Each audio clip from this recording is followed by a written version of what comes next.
Hi! புரட்டாசி பொறந்துச்சு மழையே காணோமே! புரட்டாசின்னா மழை கொட்டு கொட்டுன்னு கொட்டுமே அப்படின்னு நினச்சிட்ருந்தோம். மழையே வரல. நேற்று திடீர்னு எதர்ச்சியா பார்த்தா சரியான காற்று மழை. எக்ஸ்பெக்ட் பண்ணவே இல்லை அவ்வளோ ஒரு மழை.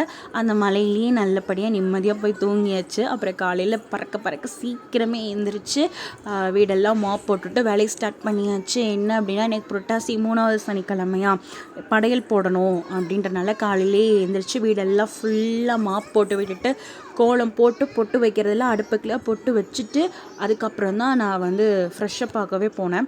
ஆக்சுவலாக நைட்டே வந்து நான் அடுப்பெல்லாம் நல்லா தொடச்சி கிடச்சி பொட்டு வச்சுட்டு தான் போய் படுத்தேன்.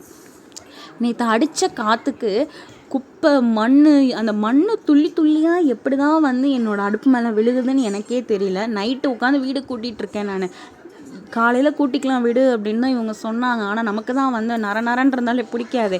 நைட்டே வீடெல்லாம் கூட்டி விட்டு அதுக்கப்புறம் எல்லாம் முடிச்சுட்டு தான் அப்புறம் போய் படுத்தேன். மறுபடியும் காலைல எழுந்துச்சி வீடெல்லாம் கூட்டி மாப் போட்டு கோலம் போட்டதுக்கப்புறம் தான் நிம்மதியாக இருந்தது. அப்புறம் ஃப்ரெஷ்ஷப் ஆகிட்டு வந்ததுக்கப்புறமா சரி காலையிலேயே இன்றைக்கி சமையலை முடிச்சு படையில் போட்டுடலாம். ஏன்னா இன்றைக்கி கோவிலுக்கு போகிற வேலையும் இல்லை. 2 சனிக்கிழமை போயிட்டு வந்தாச்சா. சரி இன்றைக்கி 3வது சனிக்கிழமை வந்து வீட்லேயே சாமி கும்பிட்டுக்கலாம். ஈவினிங் வந்து இன்றைக்கி சனி பிரதோஷம் சிவன் கோவிலுக்கு போய்க்கலாம் அப்படின்னு சொல்லிட்டு தடபுடலாம் சமையலை ஸ்டார்ட் பண்ணியாச்சு.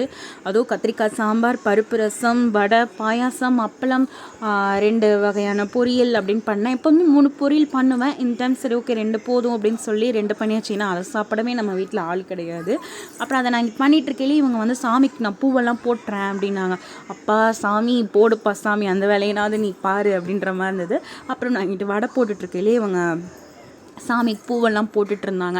அதுக்கப்புறமா கொஞ்சம் வேலைகள்லாம் இருந்தது. எப்படியும் தண்ணி 10 மணிக்கு நின்றுடுமா, அதனால் அதுக்குள்ளே கொஞ்சம் பாத்திரம்லாம் கழுவிடலாம். நான் அந்த வேலையெல்லாம் பார்த்துட்ருக்கேன் இல்லையா. அப்புறம் இவங்க துணிலாம் கொஞ்சம் இருந்தது, அதையெல்லாம் காய போட்டு எல்லா வேலையும் முடிச்சிட்டாங்க. அதுக்கப்புறமா படையில் போட்டுடலாம் அப்படின்னு சொல்லிட்டு அப்புறம் படையில் போட்டு நல்லபடியாக சாமி கூப்பிட்டு திருப்தியாக சாப்பிட்டாச்சு. எப்படியோ ஒரு வழியாக புரட்டாசி மாதம் 3 சனிக்கிழமையே நம்ம நல்லபடியாக விரதம் இருந்து தாண்டியாச்சு.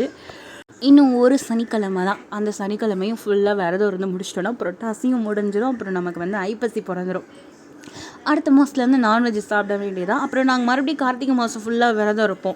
ஏன்னா எங்களுக்கு வந்து சிவன் குடிபாடா. ஸோ அது கார்த்திகை ஃபுல்லாக இதே மாதிரி தான் விரதம். எப்படி சனிக்கிழமை படையல் போட்டோமோ அதே மாதிரி திங்கக்கிழமை சோமவாரம் ஃபுல்லாக நம்ம வந்து விரதம் இருப்போம். நீங்கள்லாம் வந்து கார்த்திகை மாதம் விரதம் இருப்பீங்களா அப்படின்னு சொல்லி கமெண்ட் பண்ணுங்கள்.